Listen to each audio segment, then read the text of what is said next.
సొగసులు ఇమ్మని నిన్ను బతిమాలని తెగబడి రమ్మని పిలవకు వయసని సొగసులు ఇమ్మని నిన్ను బతిమాలని తెగబడి రమ్మని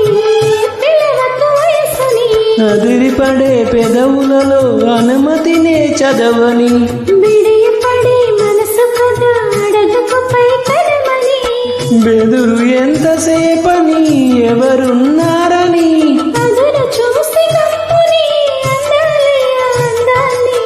బయట కొంగు ఎంతో మంచిది జరుగుతున్నది